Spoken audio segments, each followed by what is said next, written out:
RDC TV. O Rio Grande se conecta aqui.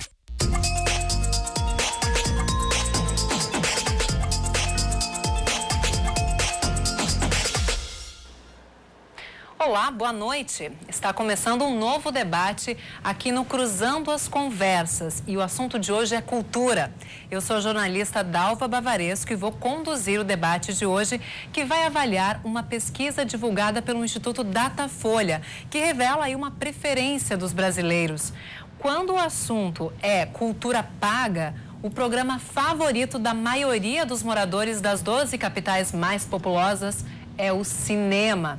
Fica muito à frente de outras opções na arte, shows, espetáculos, teatro, museus.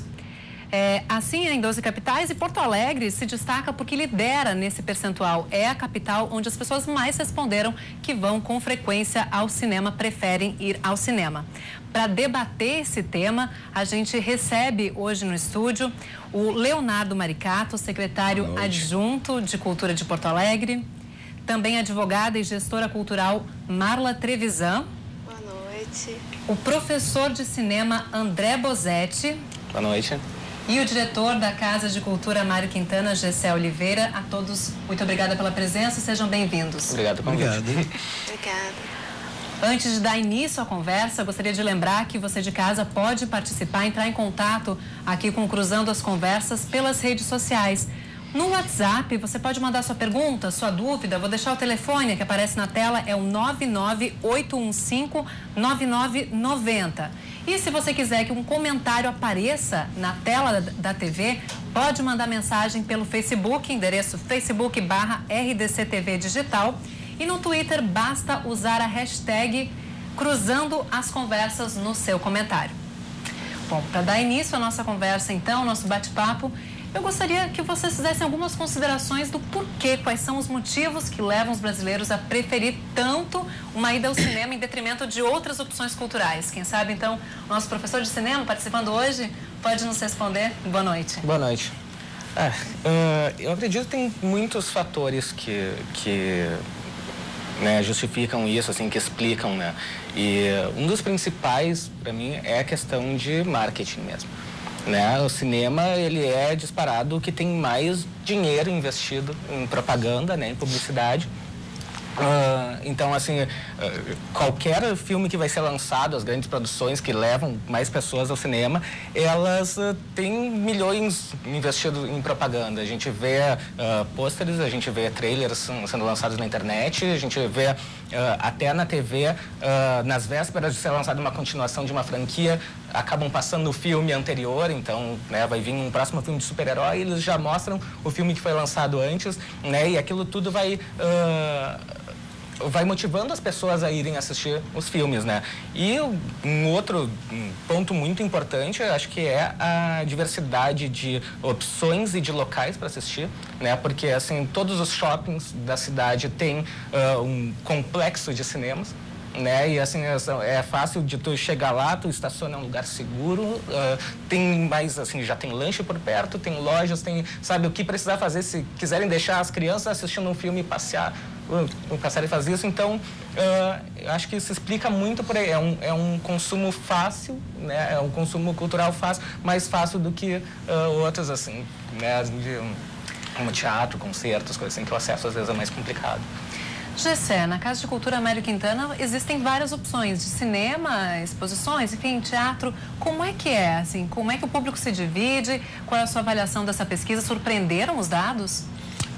Obviamente que não surpreende, Eu vou primeiro responder a primeira parte da pergunta, depois eu volto a essa questão que eu acho que é bastante importante. O que eu tenho a dizer, inclusive, complementa, o que o colega falou antes, Em relação à Casa de Cultura, ele é um complexo cultural, creio que o maior complexo cultural do estado do Rio Grande do Sul, um dos maiores do Brasil, e que tem uma infinidade de oferecimento de atividades culturais, Na Casa de Cultura tem 3 cinemas, tem 2 teatros com diferentes características, tem 5 salas de exposições, galerias, enfim, tem uma gama de oferecimentos, E o que gera, obviamente, procuras diversas, né? E por incrível que pareça, se tu perceber na frequência da Casa de Cultura, o cinema, os teatros da Casa de Cultura estão ali com o cinema.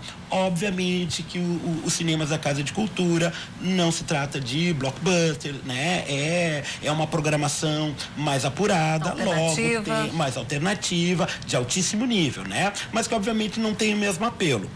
Então isso é, assim, tentando responder muito en passant a primeira pergunta. Eu queria talvez complementar, né? Eu concordo com tudo que ele coloca e eu queria agregar um dado a mais, né? Uma delas é que o cinema, ele faz parte de uma indústria, da indústria cultural, ele tem uma importância estratégica, ideológica muito grande, se a gente for pensar, né, um país como os Estados Unidos, que obviamente é o que detém, né, a maior produção, né, ou os Estados Unidos ou Bollywood, né, durante um tempo também foi uma grande produção, não sei se ainda rivaliza com Hollywood.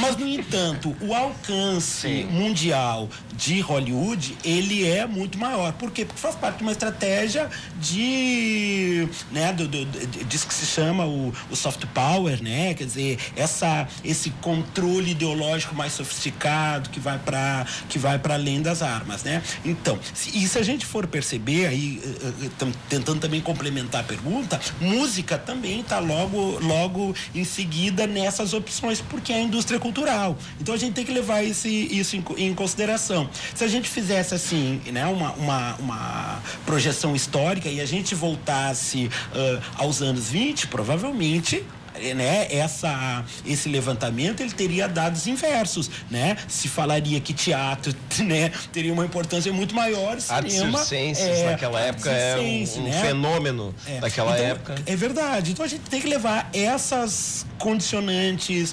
históricas em conta, né? Para a gente conseguir fazer essa avaliação, né? Só complementando o que tu falou, que é assim, perfeito também, né? Do ponto de vista dessa avaliação, enquanto, né, produto, a influência que ele tem na mídia, tem influência na mídia, porque obviamente ele é a grande indústria cultural, né? Todos os dias está passando filme na TV, é uma mídia que é consumida a todo momento e que o público está todo acostumado já a ter, né?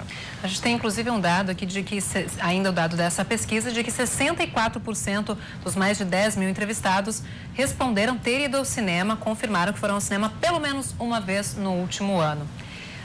Marla, em especial você que trabalha muito com artes, né? Não menos com cinema, mas com artes de maneira geral, exposições. Você sente falta do público, às vezes prestigiando, prestando mais atenção nesse tipo de trabalho, enquanto acaba se preocupando muito com o mainstream do cinema, de música, talvez? Eu acho que tem uma questão fundamental que é preparar o público para a arte. E eu acho que aí a gente pega na questão central da pesquisa, que é o nível de escolaridade. Aí vai oscilando e vai variando as respostas. O nível de escolaridade e o nível de renda das pessoas, a gente consegue analisar que muda os gostos. Por exemplo, um dado que me chamou muito a atenção, que eu comentei contigo antes da gente entrar no ar, que é uma coisa que a gente não esperaria, talvez, da pesquisa, que as pessoas com nível de escolaridade superior e que se declararam integrantes da classe A, elas visitam menos museus e exposições do que a média. Elas leem muito, elas vão muito ao teatro, mas elas visitam menos exposições. Por que isso acontece? Será que é porque a indústria de cinema ela é tão atrativa que ela virou já muito mais um lazer do que um produto cultural? Bastante, assim. E aí a gente fica nessa... Porque os cinemas alternativos, como da Casa de Cultura, como o Capitólio, como o Guion, né, que tem essa outra proposta de filmes culturais, será que eles têm tanta procura quanto o Cinemark um perfil mais reflexivo e mais entretenimento. Eu acho que a gente tem que parar para dar uma esmiuçada nessa pesquisa também nos dados qualitativos. Que tipo de cultura que as pessoas estão consumindo, não só a quantidade de cultura que as pessoas estão consumindo. E aí eu acho que a gente volta sempre no problema central do nosso país, infelizmente, que é a educação. Que as pessoas, elas assistem mais cinema, elas vão mais ao cinema porque elas assistem muito TV, então elas estão habituadas com aquela linguagem, né? Com a linguagem do museu, da arte, com a linguagem do teatro, com a linguagem do circo, aquele circo de antigamente, do palhaço, né? Do picadeiro, dos saraus de poesia que está lá no pé da pesquisa, né? Já não estão tão habituadas com essas linguagens, aí já não consomem tanto. Infelizmente, a gente tem que tratar a cultura como um produto mesmo, porque tudo virou consumível, né? Maricato. Bom, é complicado dar a tua opinião depois das 3 feras falarem, mas vamos ver o que sobrou para mim, né? Tá? Eu tenho uma visão muito clara da questão cultural, principalmente na cidade de Porto Alegre. Se nós fizermos um comparativo das coisas que acontecem, das apresentações teatrais no Centro Municipal de Cultura e no Cine Capitólio, rivalizam mais ou menos de público, não tem muita diferença. O que acontece, e aí eu volto a reafirmar o que o colega disse, é a questão da mídia em cima dos filmes blockbusters. Essa é a realidade. Hoje em dia nós vemos a era da informação e talvez as exposições não acompanham o ritmo da juventude, que é muito dinâmico e automático. Então nós vamos ter que encontrar dentro das ações culturais uma forma de acompanhar esse ritmo, de viver a era da informação. Talvez, né? Talvez por ser blockbusters e ter uma mudança contínua, tu vê, um filme fica em cartaz 4, 5 semanas e uma mídia terrível em cima desse filme, principalmente nas redes sociais. Então, assim, isso não tem na apresentação teatral. A música, quando vai fazer um espetáculo de música, é uma apresentação de um artista grandioso e acabou. É aquele momento, o ápice da música é um dia, acabou. Cinema não, é contínuo. Então, por isso que, no meu humilde entendimento, despontou tanto na pesquisa a questão do cinema. Pelo tempo de cartaz, pelo marketing pesado. E aí nós não estamos falando só de propaganda, de venda de produtos, de venda de itens de consumo vinculado a isso. Então, tudo isso aí te leva ao cinema. Eu acho que realmente é isso. Porque se não fosse isso, o Cine Capitólio, a Casa de Cultura Mário Quintana, teria um público 3 vezes maior do que os teatros. E não acontece isso. Os públicos se equiparam. Então, eu acho que, no meu humilde entendimento, é isso. A gente ficou, a cultura virou, a gente virou a cultura do consumo em todas as áreas da vida, infelizmente, inclusive na área do conhecimento, da cultura, E isso apesar, inclusive, do preço do cinema, que a gente sabe que não é muito acessível. Colocando tudo na ponta do lápis, ida ao cinema, pipoca, não é um programa que sai barato. E mesmo assim está entre os Mas mais agora, cobrados. durante a semana, já não é mais tão caro, né? As grandes redes têm feito as promoções, integradas com as companhias de telefone, que aí paga meia entrada. Se tu... Com algum banco, tem algum banco. companhia de cinema que se tu é determinado em determinado banco, tu tem um desconto, também tem isso. Mas acho que tem muito a ver... Quer falar? É só porque eu vou voltar ao tema anterior já apontado, né? Que é a própria questão de pesquisa, né? Quer dizer, toda a produção de ciência sempre leva em consideração o ambiente e tu fazer essa avaliação, ela pressupõe também tu interferir no ambiente. Vou dar um exemplo. Tu vai botar um termômetro para medir a temperatura do teu café, o termômetro vai alterar a condição do café. O que eu quero dizer com isso?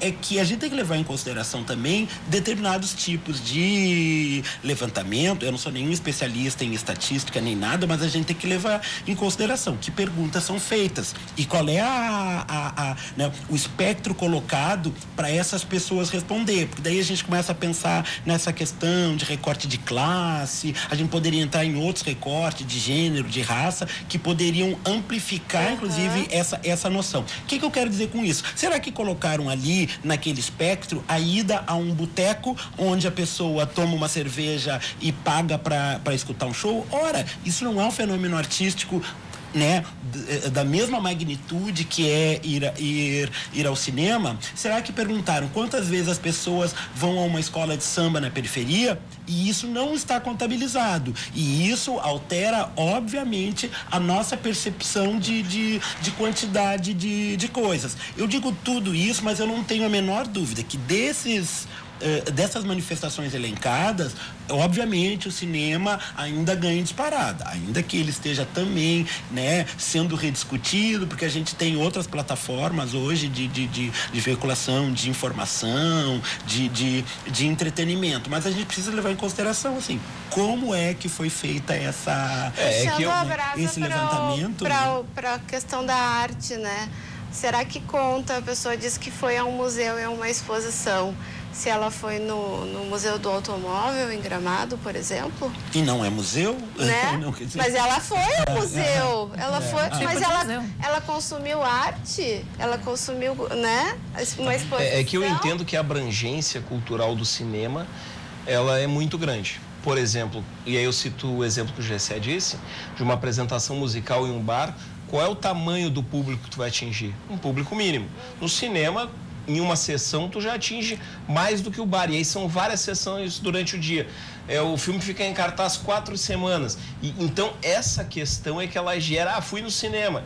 Aí você vai perguntar, fui numa apresentação musical? Não, fui num show do barzinho. Às vezes a pessoa não entende. Esse conceito de arte... Mas a minha pergunta é, quantos bares estão abertos agora, nesse instante, com música ao vivo?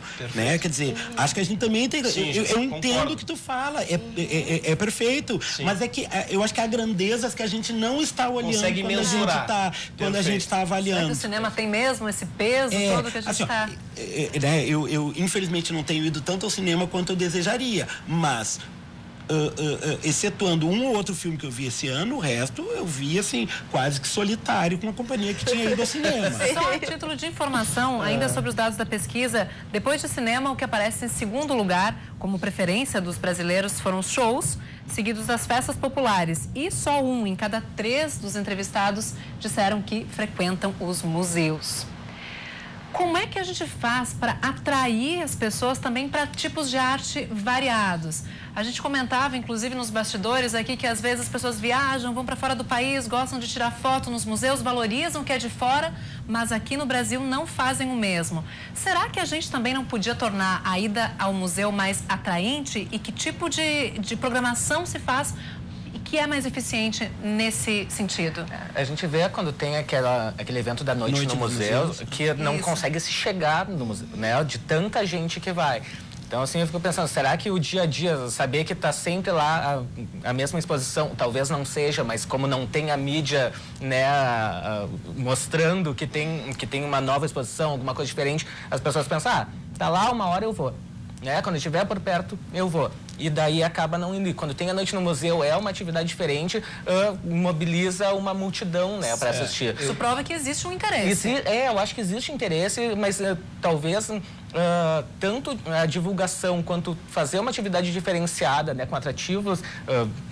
né? Porque falou da viagem, assim, mas, pô, tu tá, sei lá, em Paris, assim, se tu não for no Louvre, se tu não for no Dorset... Mas tu não vai no Louvre pra consumir arte, tu vai pra tirar foto. Principalmente.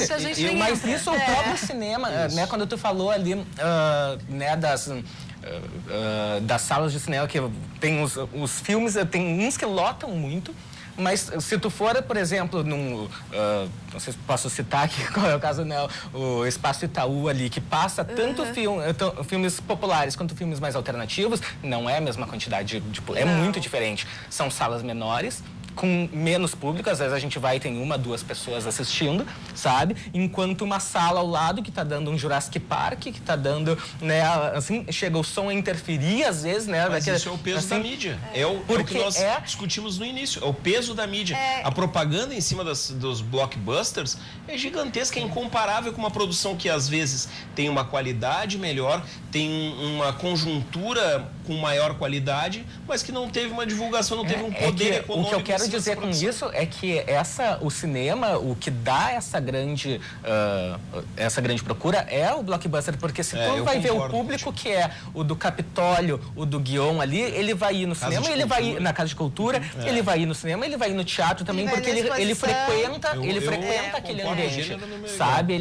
Mas assim, pra mim, eu gosto um monte, eu gosto bastante assim de exposições, eu gosto de teatro também, só que eu não frequento, eu frequento muito pouco, porque pra mim é longe, porque pra mim é ruim de estacionar, porque, sabe, e assim, é naquele dia eu tô cansado, naquele dia eu trabalho, sabe? Então, assim, sempre tem alguma coisa, e o cinema, tu tá saindo do trabalho, tem que passar no supermercado mesmo, então a gente já faz as compras, o estacionamento já fica quitado, sabe? Mais acessível. Muito mais acessível. A questão do museu, pra mim, é muito claro. Eu tenho a convicção que se o museu tivesse exposições itinerantes, ele com certeza teria um público maior. O que acontece nos museus? São sempre as mesmas exposições. Por quê? Porque peças de museu são coisas caras. Não, mas são sempre as mesmas? Não. Eu digo o seguinte, nós temos que museu e exposição de arte. Não, são duas coisas distintas. Estou falando de museu, não de exposição de arte. Mas é que no museu também ocorrem. Tudo bem. Então vamos itinerantes. separar. O que eu quero dizer é o seguinte: quando existe a noite no museu, agrega algumas coisas a mais, tá entendendo? Eu acho que falta agregar algumas coisas para trazer o público. Porque o que acontece? Como é que tu consegue o sucesso de alguma apresentação ou de alguma exposição? Quando consegue agregar coisas... Com mídia. Não só mídia, mas agregar boca a boca hoje na rede social é o maior divulgador. O que acontece... A curiosidade do público. O GC vai poder compartilhar comigo o testemunho que na Casa de Cultura, quando tem as aberturas de exposições, estão sempre lotadas. O que acontece porque daí tem o vernissagem. O que eu queria colocar... Não, e todo mundo adora e tomar porque tem vinho, mídia, champanhe. e porque tem mídia. Claro, é verdade. Mas eu acho o seguinte, olha só... Comentaste sobre o Louvre, que as pessoas vão para tirar foto. Bom, a minha experiência, né? Eu trabalhei um tempo na Alemanha dirigindo um espetáculo, então eu viajava bastante.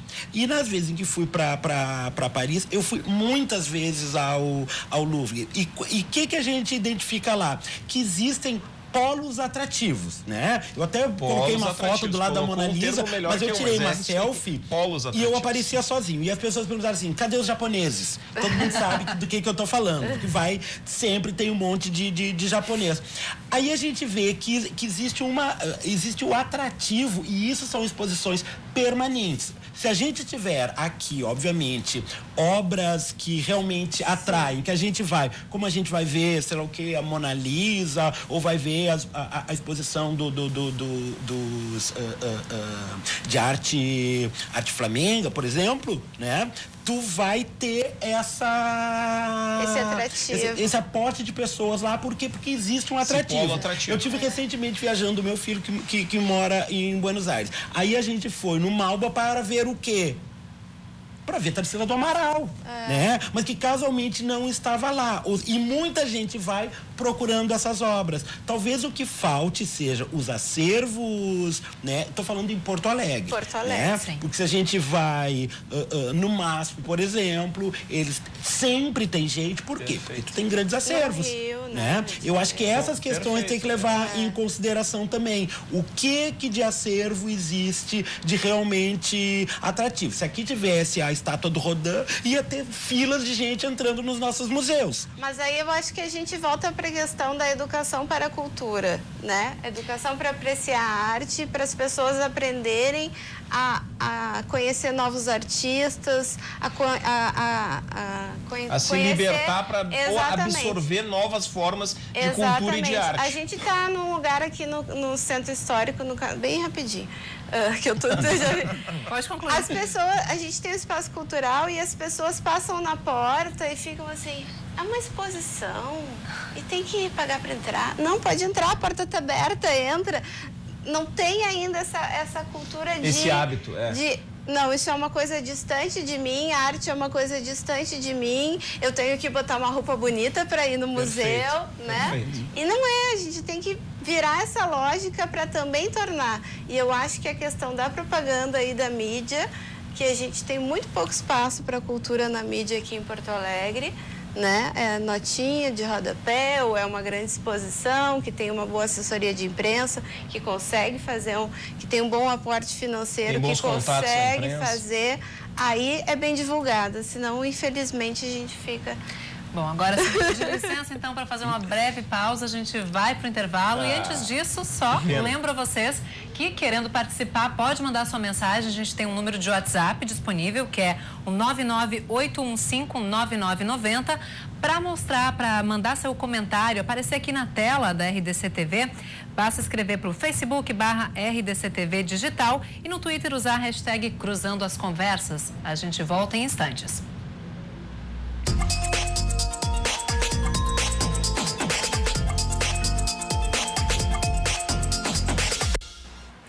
O Cruzando as Conversas está de volta. Hoje o debate é sobre cultura, mais especificamente sobre uma pesquisa do Datafolha que revelou ser o cinema a opção favorita de programa cultural pago dos brasileiros nas 12 capitais mais populosas.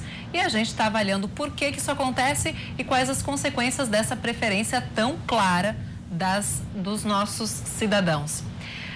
Lembrando que estamos aqui com 4 convidados, o Maricato, Leonardo Maricato, secretário adjunto de Cultura de Porto Alegre, a Marla Trevisan, advogada e gestora cultural, André Bosetti, professor de cinema e também o Gessé Oliveira, diretor da Casa de Cultura Mário Quintana. A gente comentava também da questão da gratuidade. Nessa pesquisa tem um dado que chama atenção. 72% dos entrevistados disseram que preferem programas gratuitos, sendo que 32% só fazem esse tipo de programa em geral, até por uma questão de renda.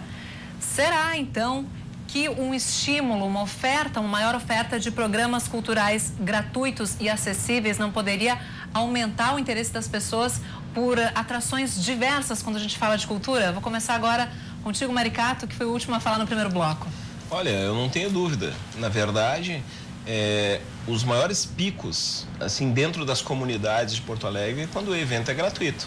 Inclusive, tu consegue o engajamento da comunidade e o conhecimento daquela comunidade da importância da cultura.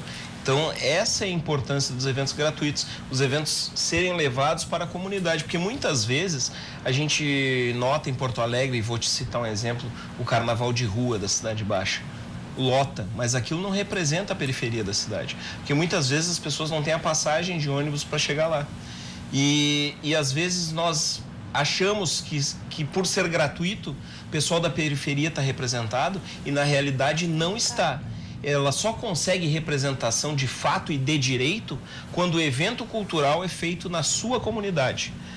E a surpresa desse trabalho todo é que quando esse evento é feito na comunidade, tu consegue o engajamento de toda a comunidade. A questão de risco de segurança não existe. Tu vê a vizinha e o vizinho confraternizando cadeira de praia assistindo os eventos. Um vai na casa de outro fazer pipoca, atrás no panelão, todo mundo come junto. Então a cultura tem esse diferencial. E eu acho que isso aí tem que ser fomentado por demais. Pela crise financeira que nós estamos passando no município, isso não tem sido possível. Em outras épocas, quando a crise financeira não era tão grande, a gente conseguia fazer várias atividades de cinema no bairro. O Gessé foi meu parceiro de trabalho por muito tempo na descentralização de cultura. Então nós conseguíamos levar cultura na ponta, na periferia, onde as pessoas mais precisam.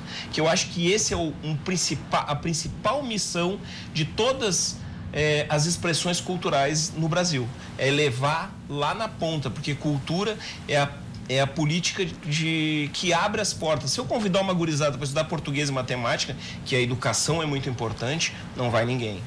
Se a saúde é extrema importância, se eu convidar para falar de doenças sexualmente transmissíveis, não vai ninguém. Agora, se eu convidar para um show de dança, de capoeira, de teatro de rua, Gessé, numa praça, enche. Depois que o pessoal está lá, está desarmado, entram as outras políticas públicas. Entra a saúde, entra a educação, mas a ponta de lança é a cultura. Eu não tenho dúvida, tenho convicção por presenciar esse trabalho durante quase 6 anos. Aproveito para lembrar que se você quer participar aqui do debate, pode mandar sua mensagem pelo Facebook, vai aparecer na tela aí o endereço, Facebook /RDC TV Digital, no Twitter também usando a hashtag Cruzando as Conversas e temos um número de WhatsApp para você mandar o seu questionamento, se assim desejar. Marla, existem outros dados dessa pesquisa que chamam a atenção também. A gente comentava sobre a internet. Eu fiquei curiosa pelos dados de acesso e de visitação à busca, né, pelas bibliotecas. E aí eu fui cruzar, porque a pesquisa está disponível na internet para quem quiser acessar. Tu pode fazer os cruzamentos por nível de escolaridade, por faixa de renda, por cor, por gênero, e aí tu vai por região do país, tu vai brincando com os dados, a plataforma ela é bem dinâmica. E aí eu fui buscar a questão das bibliotecas com acesso à internet. E aí uma coisa que me chamou muita atenção, as pessoas que acessam a internet uma vez por dia só, ou que acessam 5 vezes por dia ou mais a internet, elas têm o mesmo nível de acesso e de busca às bibliotecas. Quer dizer que enquanto o livro é um dos bens culturais mais consumidos, o acesso às bibliotecas ele está em declínio. O que é que está acontecendo? Que tipo de literatura está sendo consumida? Porque a grande maioria das pessoas declarou que lê, mas quase ninguém declarou que busca uma biblioteca. A gente vê hoje a crise dos pequenos editores aqui das pequenas livrarias importantes de Porto Alegre fechando.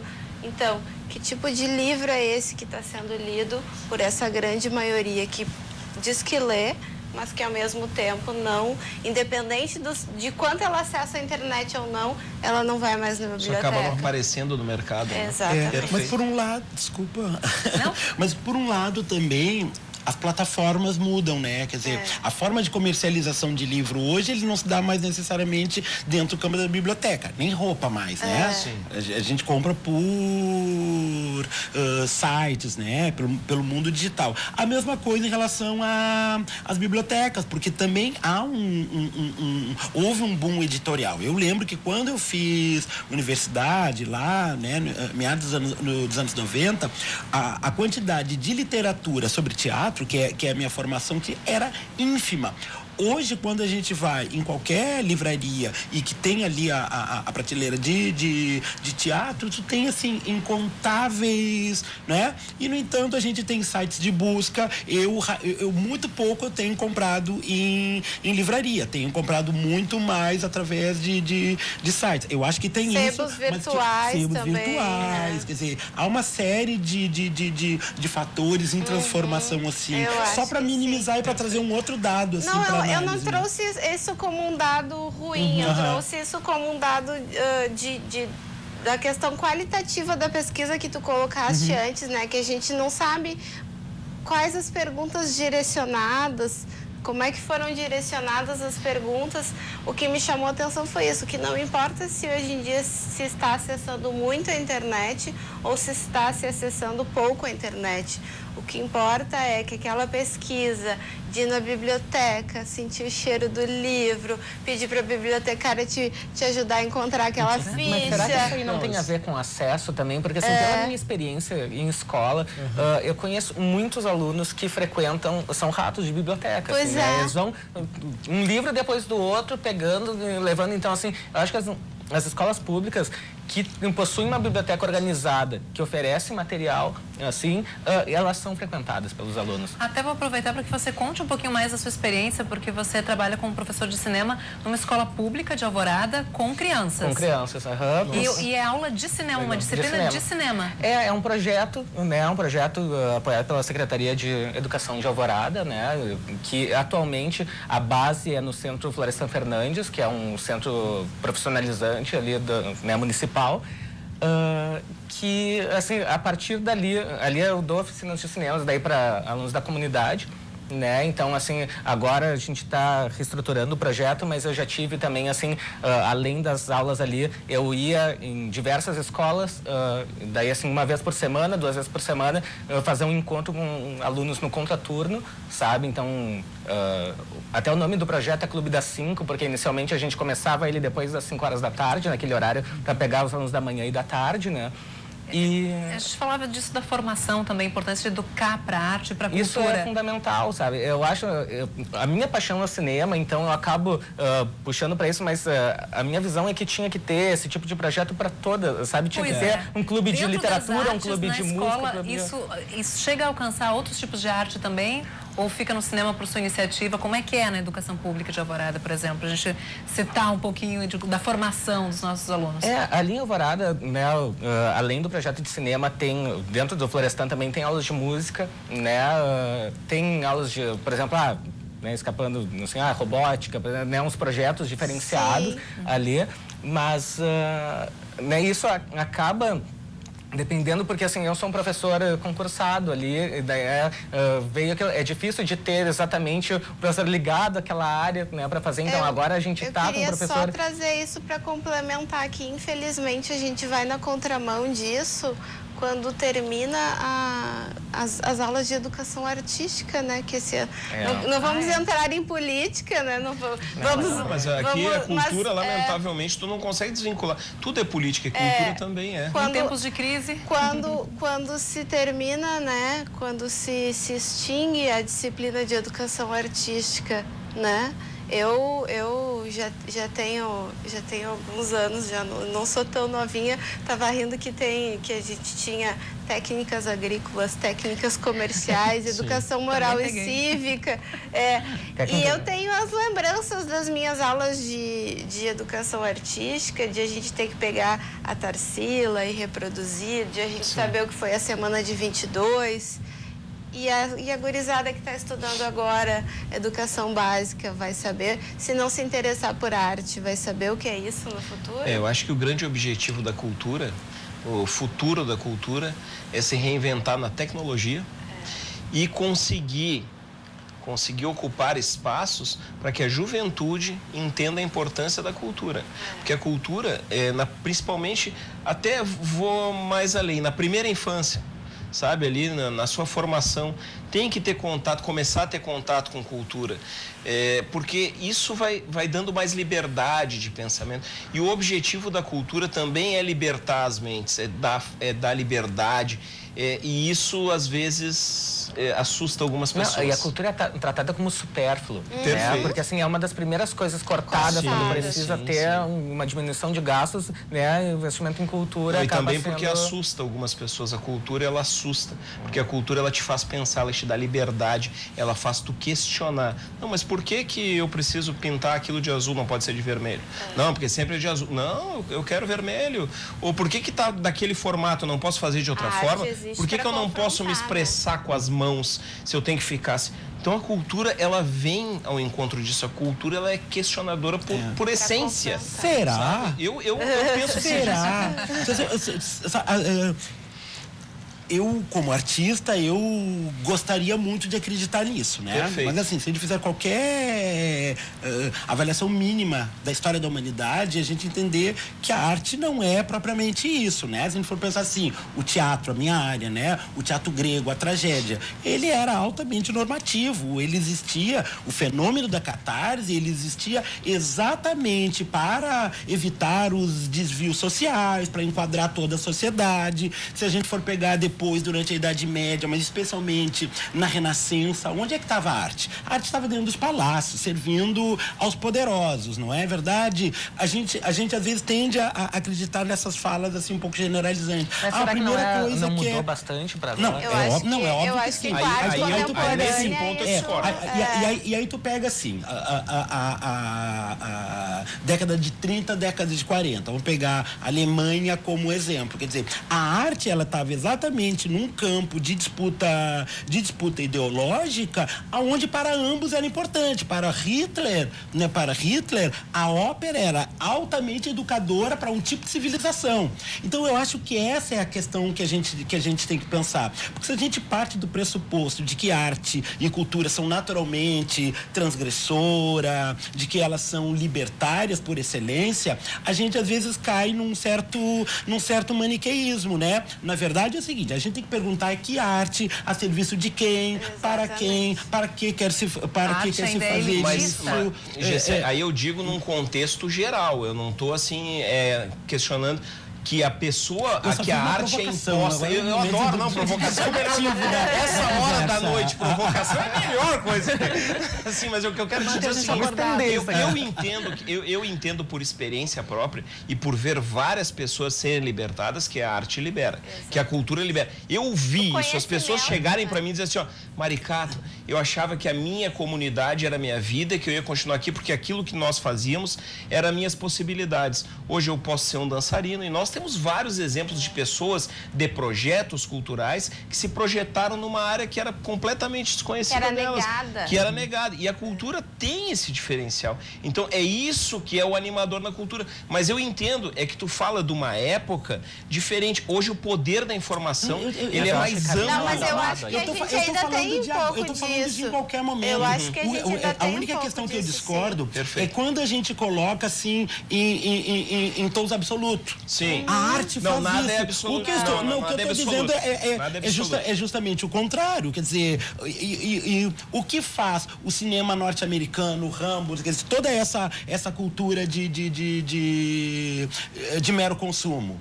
É arte do mesmo jeito. A gente pode achar que ela é pior, é melhor, ela é mais qualificada, mais sofisticada ou não. Sim. O que eu quero dizer é que projeto está por detrás de cada iniciativa. Quando o André relata essa iniciativa dele, que a gente vê que é uma iniciativa muito num campo de buscas pessoais, dentro de um contexto educacional propício para isso, mas por um outro lado, a arte pode estar sendo utilizada exatamente para controle, para domínio, né? Então é nesse sentido acho que caminhava lado a lado, as duas coisas provocação. Óbvio que eu acredito, até por ter integrado durante tanto tempo o projeto de descentralização desde lá dos anos, antes da minha chegada ainda, desde os anos 90, né? E assim, tu sabe as vidas que muda. Completa confiança nisso e vendo essas transformações. Mas é porque existe algo animando essa busca de transformação. Eu queria a arte em si não transforma nada. Um dado importante para a gente refletir também sobre isso, que é mais a tua especialidade do que a minha, que são as políticas públicas de cultura. Perfeito. Elas acontecem, na maioria das vezes, pipocando e sem uma unidade de caminho. E aí, por que às vezes não se consegue fomentar e não se consegue... Por exemplo, no Brasil, só em 2003 se criou um Sistema Nacional de Cultura, com o Ministério da Cultura forte, voltado a desenvolver políticas públicas de cultura de forma, pelo país inteiro, criando essa ideia de descentralização e de acesso. Hoje, em muitas prefeituras ainda, a cultura é ligada à educação e desporto. Ou ao lazer, é sempre um penduricalho de outra secretaria. Então, acho que os gestores públicos também têm que voltar o olhar para essa questão de que a cultura ela não é um penduricalho da educação, ela não é um penduricalho do lazer e muito menos do desporto. Pelo contrário, se a educação soubesse usar a cultura, teria um alcance muito maior do que tem. E teria uma participação maior. Mas o que eu quero te dizer é o seguinte, o sucesso da descentralização naquela época se deu da seguinte forma: nós não levávamos para a comunidade o que nós entendíamos que era necessário. Por exemplo, nós não levávamos para lá capoeira. Primeiro nós reuníamos a comunidade. O que vocês entendem que a gurizada aqui precisa? A gurizada quer dançar. Pô, então vamos colocar alguma oficina de dança. O que vocês querem de dança? Dança tradicionalista, fandango, hip hop? Determinada dança. Se colocava lá. O sucesso, comprovadamente, se tornou 30%, 40% maior de presença de moradores, inclusive com pais, mães, parentes fazendo junto com a gurizada. Então, eu acho que começa pelo diálogo.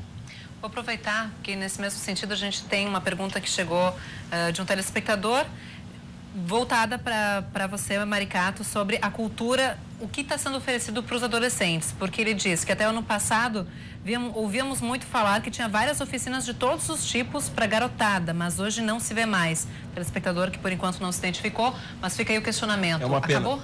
É uma pena que não se identificou, porque eu queria dar os parabéns pela pergunta dele, é importante. O que acontecia anteriormente, tá? Nós trabalhávamos em conjunto e parceria com orçamento participativo. Tá? E lá a cultura, o orçamento participativo existe há 26 anos. Lá a cultura ficava em 14º, 13º lugar desde a criação do orçamento participativo. Com o trabalho de formiguinha da descentralização, com a ajuda do GCE, nós conseguimos colocar a cultura em 2º lugar nas prioridades da cidade, deixando saúde, educação, saneamento básico, asfalto, tudo só perdemos para habitação. Isso nos garantiu uma renda de 4 milhões, onde nós conseguiríamos aplicar isso nas periferias. Bom, o que acontece hoje? Hoje nós vivemos uma crise financeira muito grande. Por exemplo, esse mês já atrasou o salário do funcionalismo. Então, não é que nós não tenhamos mais oficinas, mas nós temos opções a fazer, nós temos que tomar decisões que às vezes são duras. Hoje nós estamos direcionando o recurso mais para a qualificação dos espaços culturais, porque ali se fomenta a cultura e a gente consegue ainda trabalhar a cultura ali dentro. Claro que não é o ideal, mas estamos criando polos culturais na periferia. Criamos o Estúdio Multimeios na Restinga como um polo cultural gerido pela comunidade. Estamos assumindo o Centro Comunitário Ervino Besson na Vila Nova, que vai ser gerido pela comunidade. Então, nós estamos tentando resgatar essas oficinas dentro dos centros comunitários na periferia. Depois que a situação financeira melhorar, tenho a convicção que nós vamos conseguir retomar as oficinas. De que forma? Com diálogo, com orçamento participativo, com as lideranças comunitárias, que foi a minha experiência e o case de sucesso que eu presenciei e participei.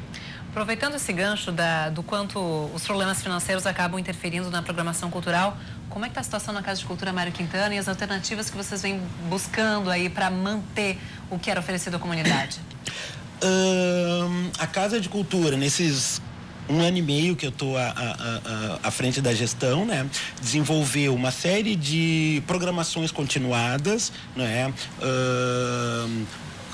voltada especialmente para a questão da diversidade cultural, diversidade racial, diversidade de identidades, de gênero, né? Entre esses programas existe um projeto chamado Cenas Diversas, né? Teve recentemente a realização, né, da edição Cena Negra, né? É um microfestival que acontece a cada 2 meses, celebrando um campo dessas diversidades, né? A gente já tinha tido no início do ano o Cena LGBT, agora vai ter o Cena Acessível, que é justamente pensando na questão da arte e acessibilidade, mas não somente numa perspectiva de chegar ao lugar, mas na perspectiva de fruição artística, né? Esse é um exemplo. A gente tem uma série de programas voltados também para a pluralidade de linguagens, né? Então, Teatro de Rua na Travessa, né? O Cirquintana é um programa de circo e todos eles, assim, mensalmente acontece essas atividades, mas né? Mas vocês tiveram algum prejuízo por falta de verba agora que para todo mundo está apertando um pouco o cerco? É uma coisa muito engraçada eu te dizer que não, né? Quer dizer, eu comecei gerenciando a casa com o mesmo recurso que a casa vinha tendo há já alguns anos, né? E a despeito disso, a gente fez a completa reforma de todos os teatros da Casa de Cultura. Então, os teatros da Casa de Cultura são com todo equipamento de som e luz renovados em grande quantidade, qualidade, né? Tudo presente através disso, né? Conseguimos ampliar a programação cultural própria da casa, né? Voltando a ter editais de ocupação dos teatros, né? Com temporadas longas para os espetáculos de teatro, dança e circo, com temporadas também para grupos de música e outras manifestações, isso dentro dos teatros da casa, com toda a assessoria técnica necessária, né? E foi aprovado recentemente e já captado em parte o Plano Anual de Atividade, que toda essa programação que foi criada, ela é agora financiada através desse projeto, né? O Plano Anual de Atividades. Com isso, os recursos da casa foram ampliados em 50%. Então, assim, na contramão da situação em que vive o país, os recursos da casa foram ampliados, não é? Acho que estão sendo, assim, otimizados, uma vez que eles estão voltando como reparo nos equipamentos técnicos, não é? A gente também, através disso, ampliando o oferecimento de serviços, desde segurança e limpeza, através desse programa, e com uma inovação, que é também na acessibilidade nos eventos que a casa recebe. Então, assim, uma vez por mês, os espetáculos que estão em cartaz através do edital, eles recebem, né, financiados pela Casa de Cultura, uma das apresentações em Libras, né?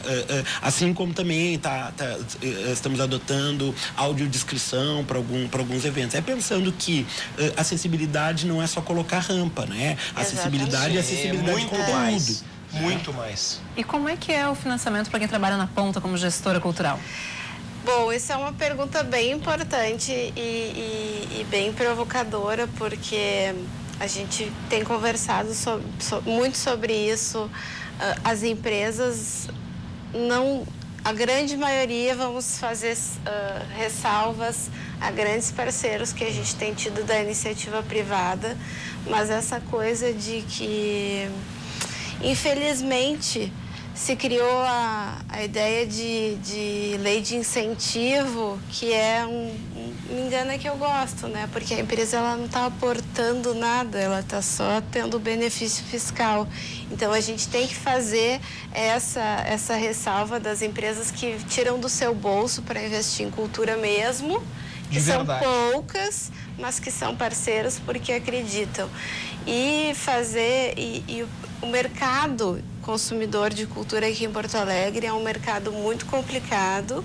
As pessoas às vezes vão a São Paulo para comprar uma obra de arte de um artista gaúcho para dizer que comprou em tal galeria em São Paulo.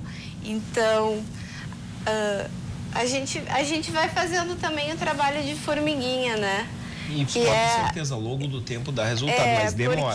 Porque realmente, assim, os grandes espetáculos, as grandes exposições, assim como a coisa do cinema, que é grandiosa, tem a visibilidade de mídia, tem a visibilidade de investimento.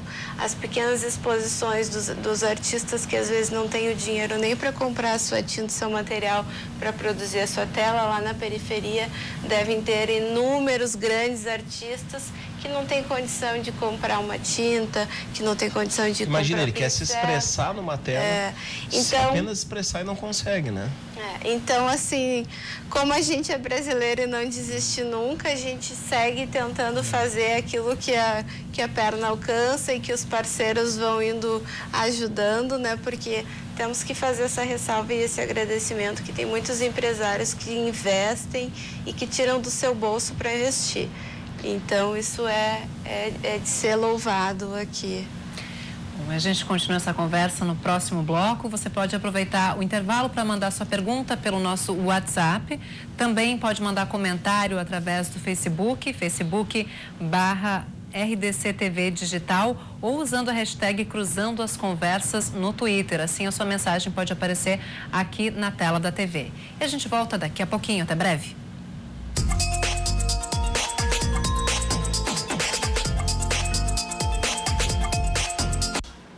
Estamos de volta para o terceiro e último bloco do Cruzando as Conversas, que hoje discute cultura.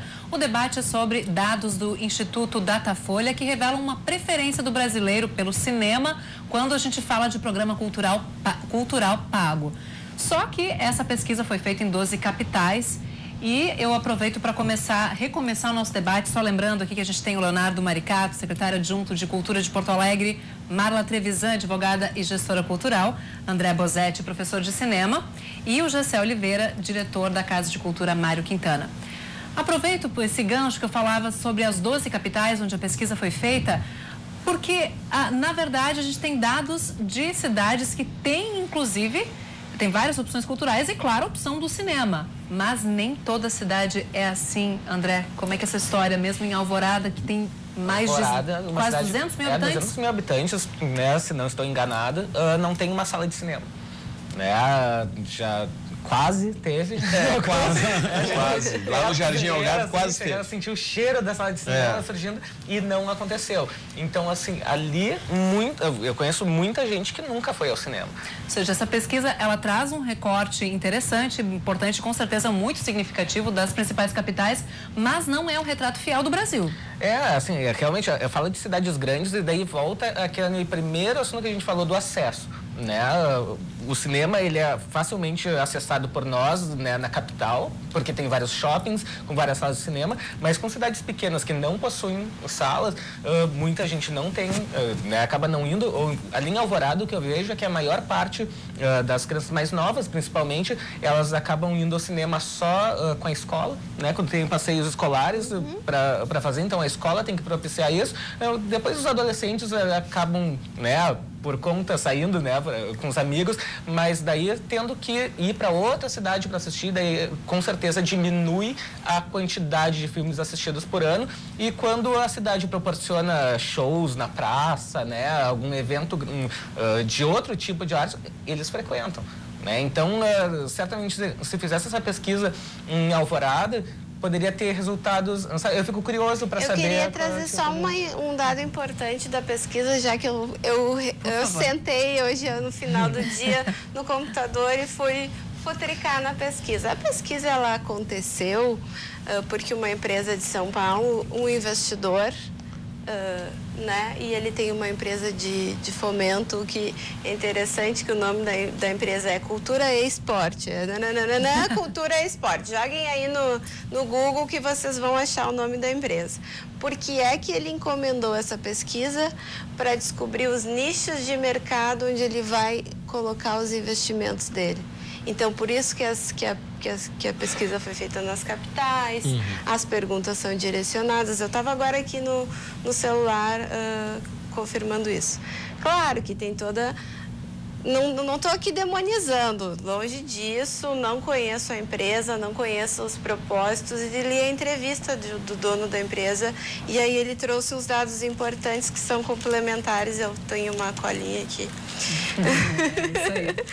Que são dados daí do censo do IBGE que ele complementa na pesquisa dele. 12 milhões de brasileiros nunca foram ao teatro, 10 milhões de brasileiros nunca foram ao museu e 7 milhões de brasileiros nunca foram a um espetáculo de música. Isso é muita gente. Não é assim, não vai de vez em quando, foi uma vez na vida, não tenho hábito. Não, nunca foi ao teatro, nunca foi a um museu e nunca assistiu a um espetáculo musical. Então, isso é uma coisa importante de se pensar, que o acesso e a possibilidade de que todos tenham acesso é realmente a bandeira que a gente tem que continuar batendo, né, Maricato? Concordo contigo. Eu acho que o que acontece é o seguinte: a pessoa desconhece a capacidade que a cultura tem, não sabe os benefícios, e as pessoas que investem em cultura, elas economizam em saúde, economizam em educação, economizam em segurança, sabe? A pessoa que consome cultura seguida se torna uma pessoa melhor, em todos os sentidos. Tem uma saúde mental melhor. E o Gessé, que é polêmico, por favor, se eu tiver me corrija, por favor. Se torna uma pessoa mais educada, se torna uma pessoa... O que está faltando para nós? Uma pessoa mais sociável, sabe? O que está faltando para nós a nossa geração soube conviver, não tão bem, mas a geração de hoje está com um problema de convivência porque a informação é tão grande que tu acaba ficando no teu computador, tu desaprende a interagir com o ser humano. E a cultura reforça esses vínculos, esses laços. Por isso a importância da cultura, por isso a nossa batalha, a nossa luta diária, todo mundo levantar cedo, a Mayla aqui lutando, dando murro em ponta de faca, às vezes chega no final do mês, não consegue fechar o orçamento e tá lá lutando, batalhando, aí vai bater na porta dos empresários, 20 não, um sim, e não desiste, porque é uma missão. A cultura para nós é uma missão. E eu acho que hoje está complicada a coisa. Como é que a gente começa a reverter esse quadro de falta de acesso ainda? é um pouquinho de tudo, provavelmente, mas o que vocês acham que pesa mais? É a escola? Falta projeto cultural, desde casas de cultura, como é o caso aqui de Porto Alegre, ofertas descentralizadas da prefeitura, atividades gratuitas? Como é que a gente pode trabalhar para que... Acho que tu resumiu tudo. Bom, obrigado, valeu. Aquilo que ele falou, a descentralização, Tá ela contratado? é fundamental. Vamos comentar junto tudo aqui. Porque por melhor que seja, por mais chamativo que seja o evento, se a pessoa não tiver como pagar a sua passagem para ir até lá, e assim, como talvez não tenha uma mídia insistente, né? Porque isso é difícil de fazer também, mas... tu tem que pegar um ônibus e daí que horas que vai terminar, vai ter ônibus na volta. E o transporte público no Brasil, de uma maneira geral, acho que é problemático, né? Assim, terrível. Então, assim, isso tudo dificulta para a pessoa ir. E quando acontece próximo a ela, né, com certeza cria um público maior, né, que eu gostei muito que ele falou, assim, que o pessoal traz pipoca ali, senta para fazer junto. Cara, isso aí é fundamental, né, porque daí as pessoas se encontram, elas convivem, né, e se educam até na forma de consumir arte, porque isso é outra coisa. Tu vai no cinema hoje em dia, é muito complicado de assistir um filme, sabe, sem ter alguém no celular, sem ter alguém conversando, batendo papo durante o filme, porque até isso é uma coisa tão efêmera, sabe, a arte, assim, que parece, tá ali, mas é como se tu estivesse em casa, né, vendo a novela e batendo papo. Mas nós família, ainda temos, sabe? na prefeitura esse projeto de prefeitura nos bairros. De prefeitura nos bairros, não, de cinema nos bairros. Nós levamos projetor, tela, caixa de som, e aí de noite, no final da noite, achamos uma praça ali que a comunidade solicita, e aí instalamos o telão e lá é o cinema. Aí todo mundo com a sua cadeirinha, tiazinha com chimarrão, é um sucesso. Não é um público extraordinário, Gessé. São 20, 30, máximo 100 pessoas que nós conseguimos juntar, mas aquilo ali fez a diferença na vida das pessoas. Eu sei que o André é meu vizinho, eu não sabia. O que o André faz? A gente conversando ali na hora do filme. Esse vínculo que está faltando para a sociedade. Além do cinema, nós temos ainda o ônibus palco. Apesar dessa crise financeira que nós estamos vivendo, nós ainda estamos tentando lutar para que não acabe a cultura na cidade devido a esta crise. Então ali nós temos ainda o ônibus palco, que vai para as periferias e faz apresentações das pessoas da periferia. Não somos nós que levamos apresentações musicais. Uma semana antes nós conversamos com os líderes comunitários, eu tenho fulano que toca muito bem, o sonho dele é se apresentar num palco. Tu não tem ideia, assim, da diferença que faz para a vida da pessoa ela ter um palco para se apresentar para os seus vizinhos. Aquilo ali é lindo, tu vê gente chorando, obrigado pela oportunidade, e que às vezes é uma bobagem, é um microfone, uma caixa de som e algumas pessoas para aplaudir ali. Então isso trabalha tua autoestima, trabalha tua segurança e tantas outras coisas. Mas é claro que poderíamos fazer muito mais se a situação financeira estivesse mais propícia. Lamentavelmente não está. E eu acho que também repensar o papel de centro e periferia, né? Porque acho que esse é um dado importante, né? Eu acho que um dia o projeto deveria ser renomeado de recentralização, né? Porque descentralização parece que existe, assim, um ponto de onde emerge todo, né? De onde acontece essa confluência. Eu entendo, né? E assim, eu sou uma pessoa que morou na periferia, eu morei na Restinga, fui um ativista cultural lá, eu morei em bairro, quando era criança, a gente não precisava sair do bairro, eu morava no Partenon. Sim. A gente ia no cinema ali perto do Murialdo, tinha um cinema. Não um cineminha, é um cinema para centenas de pessoas. Então todos os bairros de Porto Alegre tinham isso. Creio que em Alvorada também deveria ter. Houve um fenômeno de aniquilação dos cinemas de calçada que gerou esse, né? Mas o que eu queria falar em relação a essa periferia, por quê? Porque nenhum ponto geográfico pode viver em si mesmo, em si mesmado, né? O centro não pode viver de si mesmo, e isso que a gente até agora chama de periferia não pode viver de si mesmo. Sim. Tem que haver uma troca. Perfeito. Sim, perfeito. a respeito de qualquer coisa, as pessoas não podem continuar vendo teatro, somente teatro feito num palquinho improvisado. Não, elas precisam ir em São Pedro. Sim, isso acho que é o grande papel de educação artística, que é a educação dos sentidos, né? E em se educando os sentidos, eu educo o meu nível de exigência política, meu nível de exigência social, meu nível de exigência culinário, quer dizer, todas essas coisas. E isso só pode acontecer se a gente não pensar, se a gente, né, não acreditar que isso vai acontecer. Mas num segundo momento. Primeiro momento, a pessoa precisa pegar paixão pela coisa. Precisa se encantar com o teatro.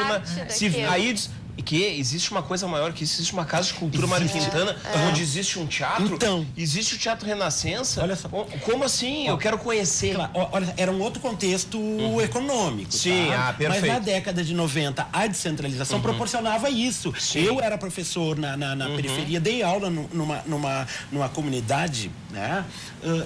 Eu não vou citar o nome, tá? Porque eu vou expor a situação que estava lá. Sim, sim. Bastante degradante em termos de como eram periféricos, não é? E como tudo era difícil para eles, em como a marginalidade controlava. Eu tinha que meio que negociar a minha entrada, fazer o meio de campo como professor ali não é assim, com o crime. Eu dava aula dentro de uma escola, um dos meninos de 16 anos, ele ia armado e eu tinha que negociar com ele, dizer, olha, é possível tu deixar com guarda? E eu tinha que negociar com guarda, tu devolve para ele? Bom, essas pessoas foram apresentar o seu espetáculo não lá na periferia, mas foram apresentar no Renascença, com luz e o escambau, né? Moral da história, tem dois que ainda continuam fazendo teatro. Um deles, que assim, eu peguei bem no final, outro dia ele me adicionou e disse, eu tô fazendo cinema. Porque isso é a educação do sentido. Um dia eu tive uma discussão séria com o coordenador da época, que dizia, não, porque as pessoas da periferia têm que aprender a transformar a lata em instrumento. Eu disse, não, elas têm que aprender a achar que elas podem tocar. Que ano era esse? Era na década de 90. Então não fui eu. Que podem sim tocar um piano. Quer dizer, é aí que eu acho que tá o papel agente da arte, da cultura, como papel transformador. Porque se disser que porque tá na periferia tem que transformar a lata em instrumento, gente, eu não tô educando socialmente essas pessoas. Mas nós, continua excluindo. Isso.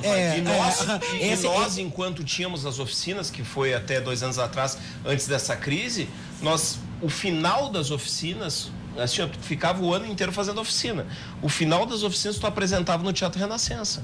Então, assim, existia um ponto final para essas oficinas. Eram apresentadas no Teatro Renascença. Então, assim, existia... E aí eu volto a te dizer, a paixão inicia perto da casa dela, onde ela tem toda a segurança, onde ela se sente à vontade, e o ápice é a conclusão da oficina no teatro. Acho que são as duas coisas. Por quê? Porque mas durante em momentos, claro, né, Jacé? Olha só, atos, como se fossem atos. Porque durante o ano inteiro essas pessoas precisam ter contato com uma outra visão de mundo, porque senão eu vou achar que só existe o mundo em torno de mim. É nesse sentido, mas eu compreendo também que a situação que a gente vive é hoje, mas se a gente pensar apenas na perspectiva de que...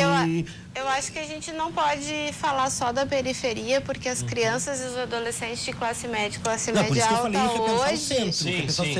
hoje também não estão sendo educados para, né, não vamos generalizar nada, mas assim, com smartphone, com videogame, com toda essa parafernália tecnológica e eletrônica, com os pais muito fora de casa, não tem mais aquele momento do almoço, de sentar todo mundo à volta da mesa, para contar a história da avó, para a avó ensinar como é que fazia o crochê. Isso tudo é educação para a cultura e para a vida e para a arte. E a escola acaba substituindo isso. E não é o papel da escola. Só que acaba sendo necessário. Perfeito. Porque o que acontece ali, assim... proporcionar um teatro, né, acaba vai com a escola, proporcionar cinema, vai com a escola, biblioteca é na escola, né, então assim, até a própria, falando assim das oficinas de cinema, eu sempre começo com eles e assim, o primeiro curta que eles escrevem, que é desde o roteiro até, assim, só a montagem acaba sendo quase sempre feita por mim, assim, agora tem alguns alunos montando também, mas desde o início é roteiro, filmagem, atuação, tudo feito pelos alunos. Os primeiros filmes deles a gente filma dentro da escola, então eles criam uma história que se passa na escola, mas daí depois eu digo para eles, olha, esqueçam, assim, o cinema não acontece só na escola. Sim. Dá para filmar fora, daí a gente vai em locações, coisas assim, e o tema, assim, muita gente pergunta, mas Então, tu sugere alguma coisa, eu não gosto de sugerir tema para eles, eu gosto que eles tragam e daí tu vê assim, pá, é bullying, drogas, não sei o que, é aquilo que mandam fazer o trabalho da escola, sabe? Faz um trabalho sobre drogas, sobre bullying, eles trazem ali pro roteiro. Tá, tudo bem, tem esse, só que assim, a gente já tem 200 filmes sobre isso. Que tal a gente tentar tirar, sabe, pensar em outra coisa, né? E daí, assim, às vezes, quando tem alguma... pensar, essa história aí é boa, tudo bem, vai ser sobre bullying, vai ser sobre drogas, né? Mas não tem que ser necessariamente... É a realidade deles, né? Não tem que ser necessariamente sobre aquilo. E eu sempre incentivo eles a pensarem fora só do muro ali fora da escola. Caixinha. E daí sempre cresce bastante, é bem bacana. E aí vem o que eu né, para concluir, assim, e com isso, assim, a gente já teve filmes nossos exibidos num festival na Grécia, sabe? Então, um filme gravado em Alvorada foi exibido em Atenas, né? A gente tem um folder lá com o nome, né? O filme todo em grego ali, essa coisa isso escrita. tem que ser divulgado pela mídia, é isso que a mídia tem que dar espaço, é as conquistas que a cultura tem, não só no nosso cercadinho, no nosso bairro. Isso é uma situação internacional, isso aí tem que ter uma divulgação, tem que ter uma continuidade, tem que ter um investimento maior. As coisas que dão certo, GC, a gente tem que ir apostando e melhorando, qualificando e agregando. Pedir uma licencinha, porque a gente já está encaminhando aí para a reta final do programa. Aproveitar para lembrar que você pode ainda dá tempo de mandar sua mensagem pelo Facebook.com/RDCTV Digital ou pelo Twitter usando a hashtag Cruzando as Conversas. E agora eu convido vocês, então, a fazerem as considerações finais nesse debate que falou sobre as opções culturais que se tem e sobre essa pesquisa que revelou em 12 capitais a preferência dos brasileiros pela ida ao cinema como programa cultural pago. Vou começar com você, Gessé. Considerações finais sobre o assunto. Em primeiro lugar, agradecer, né, e parabenizar. Esse programa é fantástico, a gente poder trocar ideias assim de maneira, né, tão franca e principalmente pela estrutura da RDC. Vou seguir assim sendo um defensor ardoroso dessas renovações assim, né, do papel da mídia e da comunicação, né? Eu volto a dizer assim, que eu aparentemente, né, demonstrando ser um pouco desesperançoso, disruptivo, né? Mas eu vou lembrar uma frase do Saramago, uma vez ele falando assim, que as transformações do mundo se dão pelos pessimistas e não pelos otimistas, né? Ele diz assim, por quê? Né? Obviamente, claro, não pode ser um pessimismo que te aprisione, que te desmobilize, né? Mas é que nesse pessimismo a gente sempre achar que esse ainda não é o lugar de chegada. Por isso eu tendo a não acreditar em dados, por isso eu acho que quando se faz levantamento, estatísticas, elas já têm um certo direcionamento, que não é somente de pensar no nicho, mas é de definir o nicho. Porque quando digo tudo isso, quer dizer, ele já gera no patrocinador o interesse, por exemplo, para ele levar projetos de cinema, né? E não para ele se complementar. Então, acho que a gente tem, assim, questões complexas, não é? E ainda na esteira que a Marla falou sobre as empresas, o papel das leis de incentivo. Infelizmente, a gente vive um momento em que isso é bastante delicado e praticamente o que está se produzindo tem sido porque ainda existe elas, não é? As leis de incentivo, da qual eu sempre fui um detrator. Eu fui do Conselho Estadual de Cultura e lá eu começava sempre os pareceres fazendo uma crítica dizendo que o papel que representava era muito mais dos departamentos de marketing. Mas hoje tem uma importância estratégica no momento que a gente está vivendo, né? Sim. André. Eu queria dizer assim que apesar da minha área atualmente ser o cinema, né, eu sou um defensor de que se ofereça o máximo possível de opções.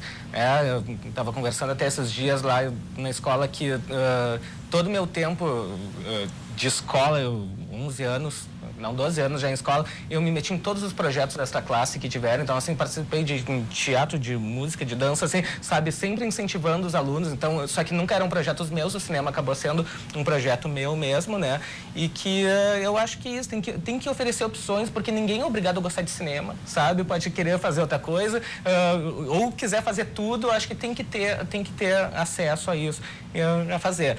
E daí queria aproveitar para dizer também assim que ali em Alvorada a gente vai ir agora pro 4º Festival de Cinema Escolar de Alvorada esse ano, que ele acontece então, né, desde 2015. No ano passado ele teve 1.330 curta-metragens inscritos de 94 países diferentes.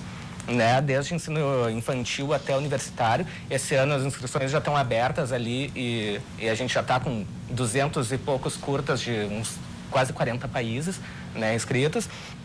Então, convidar quem quiser participar, né? Se tem professores, alunos ou jovens que não, né, que não tenha feito filme relacionado à escola, quiser, pode pesquisar lá, né? E, assim, tenho que falar também de como eu cheguei aqui, que é o site bodenasala.com, né? Que me convidaram, assim, por causa dele. Que acessem lá, que a gente tem um monte de notícias sobre cinema, que é o que a gente acompanha, né? Dado o recado. Maricato, sua vez. Bom, primeiro quero agradecer aos telespectadores que estão com a gente até agora. Obrigado pela parceria. Agradecer a entrevistadora aí na competência da condução dos trabalhos e os meus colegas aí, que um debate de alto nível, que com certeza vem agregar e muito pessoas de áreas distintas, mas lutando pela mesma causa, que é a cultura. E dizer que essa oportunidade dada pela emissora, ela é ímpar e tem que ser valorizada.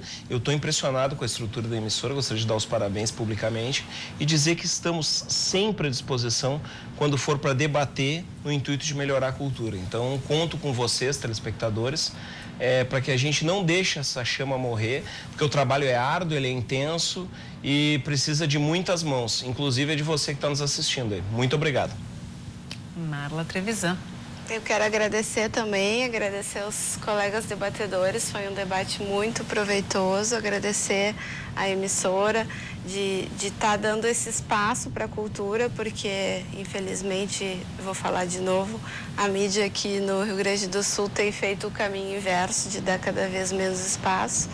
E aí eu queria encerrar fazendo um convite aos pais, aos tios, enfim, quem tem criança em casa, desliga a TV, desliga o celular, desliga o tablet, pega um caderno, pega um livro, vai brincar, vai ensinar a criança a desenhar, vai ler uma história. Eu acho que é assim que a gente começa mudando as coisas. Eu tenho uma irmã de 7 anos e uma sobrinha de 5 e eu levo elas para comprar giz, para a gente desenhar e para ler histórias. Eu acho que é assim que a gente planta a sementinha de gostar de arte, de gostar de cultura. Desliga a tecnologia um pouco e vão curtir aquele momento em família que vale a pena. Para descobrir outros universos. Outros universos. E não apenas o cinema, inclusive, mas vários tipos de arte. Exatamente. Tá certo.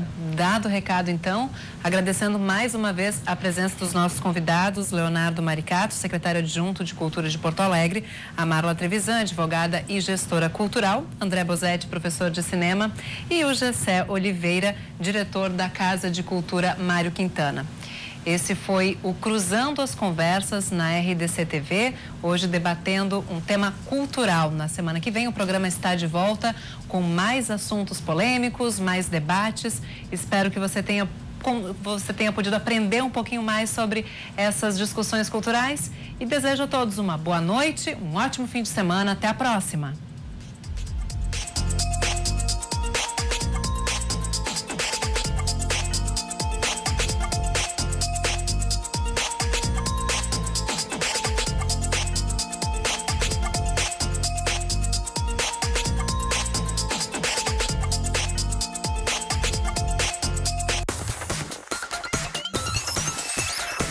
RDC TV. O Rio Grande se conecta aqui.